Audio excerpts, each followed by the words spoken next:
Greetings, everybody, and welcome back to Not Funny Guys Presents Go Team Venture. We are wrapping up Season 4 today, and we are starting off with The Silent Partners.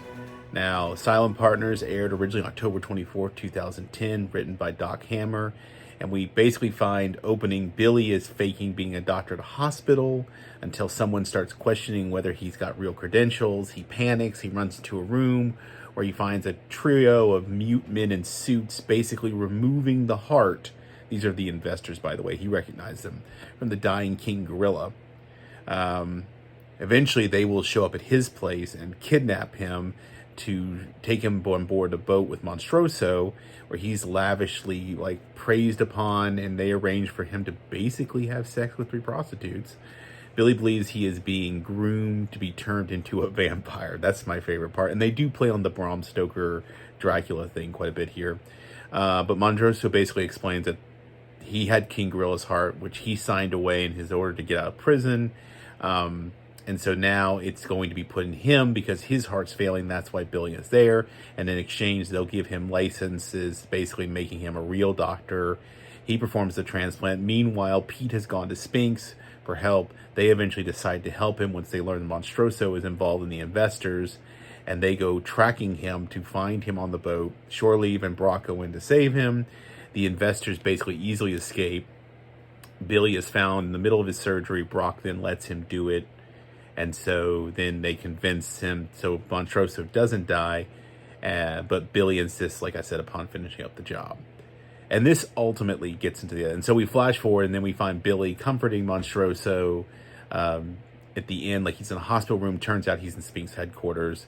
And Brock is asked then, when will he be well enough for me to kill him? Pretty straightforward, simple episode, but it does give us a couple of little interesting details. First of all, I love the fact that Billy is pretending to be a doctor. It has all the hallmarks of those kid doctor episodes. Absolutely, Doogie Howser or The Good Doctor kind of element to it. But of course, it also has a little catch me if you can kind of element going on because he doesn't have a real degree. Of course, we find out, the investors are the ones who gave Billy and Pete that money. So he finally solved the mystery of where that $10 million that they spent a lot of it on that conjecture cycle. So then we also have, I have to say, I love the description. I'm not going to recount it here, but if you go back, I love the elaborate description, the logic behind when Spinks gets involved that Hunter Gatherers provides them about the differences between whether you call the cops the military or the cops SWAT, OSI, and then them. And apparently once they learn the investors and Monstroso are involved, usually because Pete has brought a check for $10,000, usually with their logo on it, they decide to get involved. And so they then send Pete to a safe place, which apparently turns out to be the Venture Panic Room, where he is assigned with Hatred. And as they're sleeping in sort of like sleeping bags, Hatred then apparently recounts to him about his little situation of cuddling with Billy all the way back at the end of the Orb, back in Season 3. So we then find out that Billy is still a virgin, but of course Monstroso kind of arranges for him to have this little moment with the Dracula girls. They're not Draculas. But when he's in the middle of this process, apparently Spinks, who's now tracking him, Shore Leave activates his robotic hand and apparently activates his fire extinguisher. And I'm like, what is he, Inspector Gadget? If you know, you know. All right. Now, Billy gets a legal diploma for all of this, and he has to perform heart surgery on Monstroso. Brock, of course, interrupts it, but he lets him finish. And then the investors appear to be magic and disappear. And then at the end, of course, Monstroso is in Spink's custody. Now, not a very long episode, not a very deep episode, though it is a fun little bit there. It does help solve a couple little loose ends, and we bring back Monstroso, which in a lot of ways helps set up the events of our next episode. So before we get to that, though, subscribe, follow along, and we will be moving right along here. So let's keep going on to our next episode.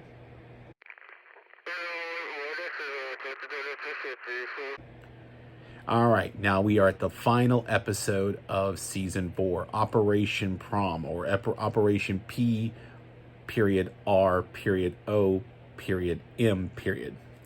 This aired on November 21st, 2010. This is written by both co-creators, Jackson Public and Doc Hammer.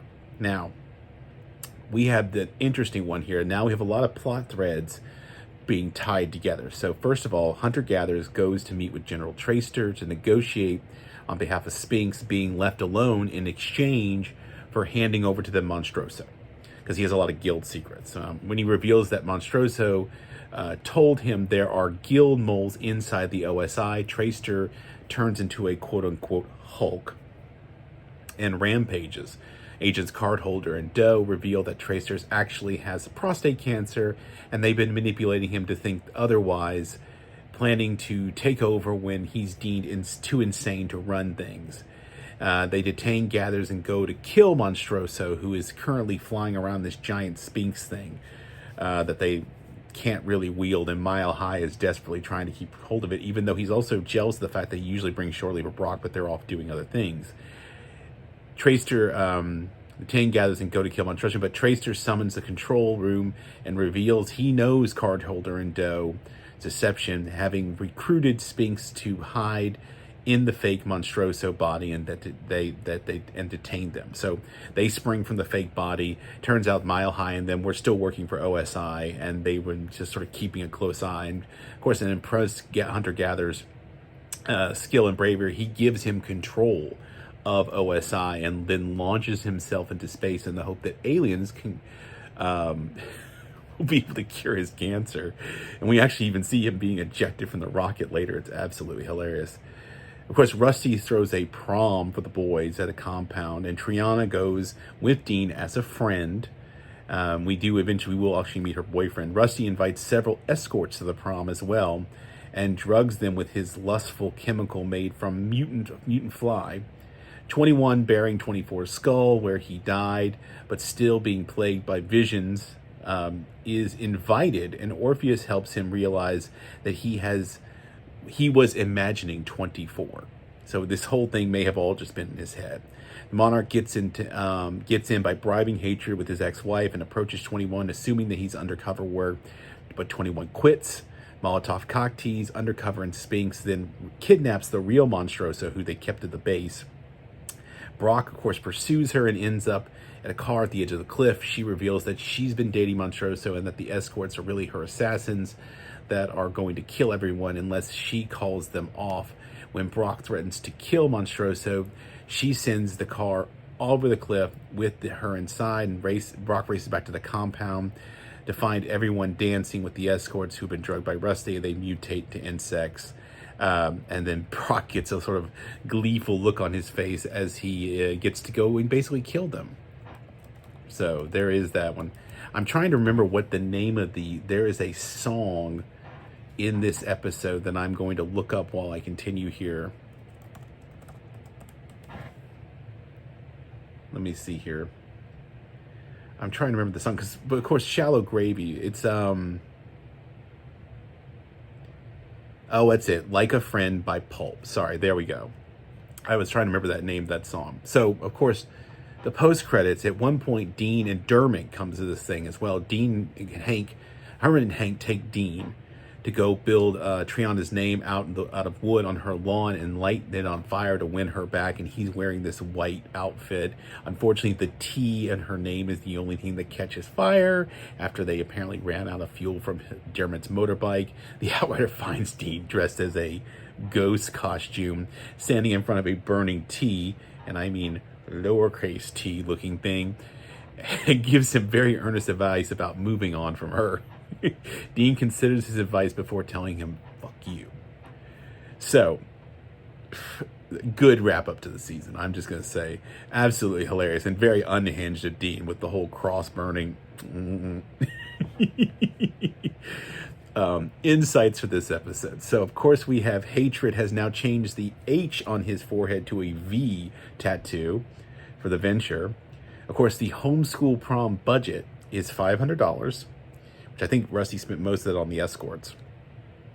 That massive Sphinx thing, trying to describe what it's like to carry it, eventually crashes onto the hover quarters, which is basically OSI's version of a Marvel helicarrier. Like I said, 21 comes to the 24 buried 24 skull, and he says basically 24 even makes an "Are You Afraid of the Dark" reference from the old Nickelodeon show. That's a good one. If you know, you know for that one too. 21 then notes that either 24 is really dead or he is crazy. He is tired of 24 basically messing with him while he tries to masturbate. And then, of course, Shore Leave and Hatred know he's there, and they take pot shots at him, and at one point do knock him out, where he then gets taken to Spinks and sort of gets put up in one of their get-ups, and he will get invited to prom. I'm pretty sure Hank invites him and calls him by his real name, Gary. Dean is taking Triana, and he's super jealous of her boyfriend, Raven. This is what later falls into the hire out later. But like I said, Rusty hires some escorts for the prom. They will later most of them turn out to later be Blackhearts from Molotov's gang. We also learned that Billy had his prom when he was 12, and his date was his mom. Apparently, we also learned that the Moppets have been checking that list, that mysterious hand that's been checking off previously people on the list of who were 21's killers, and this one finally checks off happenstance. The Monarch walks in on them, and then basically, not understanding the situation, adds his own name. So we also have the mission with Monstroso is a fake, and they call it Operation Double Dumbo Drop. Of course, the real one is back at headquarters. Hank is desperately trying to get a date, and so he approaches their mail woman, who is like older, and is like, no way. He gets completely shut down. He then tries to ask about Kim, Triana's friend from way back in season 2. And apparently she's moved to Florida and gone super Christian. General Traster, with the whole Hulk thing, is another nod to kind of, he's an analog for General Thunderbolt Ross. He is not turning into a Hulk, though, like I said previously. Instead, Agent Cardholder and Doe are basically helping this delusion along until they can replace him. 21 reveals that he knows the Venture compound very well because apparently he's been storming it since the 90s. We also have Hank and Dean. They run into Dermot and they invite him, and so apparently Shallow Gravy, which now have a name for their band, is going to perform. That's Hank, Dermot, and Helper. And now they are going to, Hank invites Gary, 21. Monarch and Dr. Mrs. the Monarch show up to rescue 21, who they also think is undercover, and they brought with them Princess Tiny Feet, Hatred's ex-wife, in order to get in the door. We then have an entire running long discussion about what a quote-unquote is a Rusty Venture.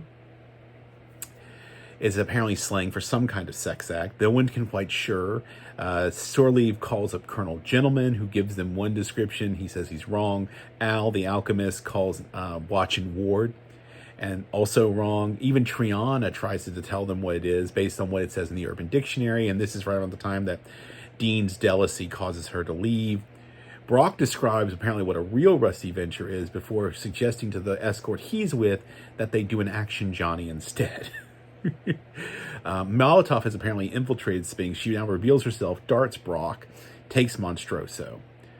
21 back at the prom has gotten drunk and finally works up the courage to quit working for the Monarch, admitting that he might actually be in love with Dr. Mrs. the Monarch, and admitting to the whole situation of them kissing over his body. And then Monarch basically reveals that they are swingers. That's not a big deal. Then we have Hank and Dean and Dermot leaving to try and win Triana back. They're going to go help. Hank and Dermot are going to help Dean. And Rusty has this mutant fly that he basically creates his own version of Spanish Fly to spike the punch after seeing Jefferson Twilight do something similar. Brock wakes up, uses Conjecture Cycle to chase down Molotov, learns that she's in love with Monstroso. Of course, she goes over the cliff, so we assume she's dead, but who knows. He then rushes back, and this is when the Pulp song plays. That apparently she's told him about the Black Hearts are going to kill everybody, but apparently they all morph into flies at the end, and that's when Brock gets his knife out, killing time. And then of course OSI gets handed over to Hunter. Cage and Cardholder get arrested, and like I said, Traster gets shot into space. So great end, double episode. I've recorded more on this episode than the last one, but it is a double episode. Great way to finish off season 4. Now, next time, which will be Wednesday for us, before we jump into season 5 with What Color Is Your Clean Suit, we will make a quick intermission and covering a very Venture Halloween, which came out in October of 2012, before then moving on to season 5. And then I want to make a quick note real quickly. Season 4 ends in the fall of 2012 fall. So 2 whole years before we got the special, and then another 6 to 8 months before we get season 5. So Longest running series, but only 7 seasons and a movie. So, like, subscribe, follow along. Until next time, go Team Venture. Say not funny guys again. Not funny guys again. No, can you say not funny guys?